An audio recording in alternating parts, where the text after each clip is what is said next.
মানুষের মধ্যে যেমন ভিন্নতা রয়েছে, তেমনি সাহাবায়ে কেরাম রিদওয়ানুল্লাহি তাআলা আলাইহিম আজমাইনগণের মধ্যেও প্রকৃতিগত কিছু ভিন্নতা রয়েছিলেন। যেমন কোন সাহাবায়ে কেরাম নবী পাক সাল্লাল্লাহু আলাইহি সাল্লামের দ্বীনি দাওয়াতের মাধ্যমে ঈমান গ্রহণ করেছেন, কেউ কোরআন তেলাওয়াত শুনে ঈমান গ্রহণ করেছেন, কেউ বা আবার মুজিজা দেখে ঈমান গ্রহণ করেছেন।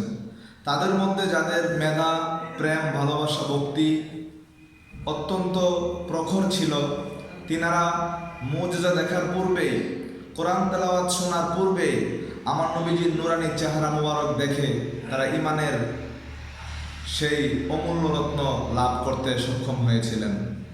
তাদের মধ্যে হযরত আব্দুল্লাহ বিন সালাম রাদিয়াল্লাহু তাআলা আনহু তিনি অন্যতম।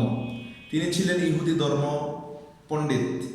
যখন আল্লাহর হাবিব সাল্লাল্লাহু আলাইহি সাল্লাম মদিনায় শুভ আগমন করলেন, তিনি আমার নবীজির নুরানি চেহারা মুবারক দেখেই বুঝতে পারলেন এই চেহারার নুরানি সত্তা কোনোদিন মিথ্যাবাদ হতে পারে না। তেমনিভাবে আরেকটি ঘটনা হযরতে জামি ইবনে শাদ্দাদ রাদিয়াল্লাহু তাআলা আনহু বর্ণনা করেন, আল্লাহর হাবিব সাল্লাল্লাহু আলাইহি সাল্লাম এই তারেক নামক একজন সাহাবী, সে তখনও ঈমান আনে নাই। তারা হুজুর পাক সাল্লাল্লাহু আলাইহি সাল্লামের সঙ্গে যখন প্রথম দেখা হলো, আল্লাহর পেয়ারা নবী বলেছিলেন তোমাদের কাছে বিক্রয় করার মতো কিছু আছে কিনা। তারা একটি উটকে দেখিয়ে দিলেন যে আমরা এই উটটি বিক্রি করব। রাসূল পাক সাল্লাল্লাহু আলাইহি সাল্লাম উটের লাগাম ধরে মদিনা শহরের দিকে চলে যেতে লাগলেন। পিছন দিক থেকে লোকেরা বলা বলি শুরু করলো যে কেমন ব্যক্তি যাকে আমরা চিনি না, তার কাছে আমরা উট বিক্রি করে দিলাম, এই লোক ফিরে আসবে কিনা।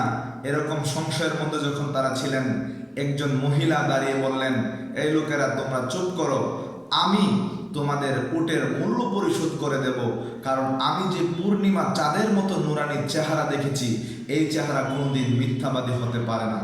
তারপরে আল্লাহর হাবিব সাল্লাল্লাহু আলাইহি সাল্লাম অবশ্যই পরবর্তীতে এই উটের সমপরিমাণ মূল্য পরিশোধ করে দিয়েছিলেন। সুবহানাল্লাহ।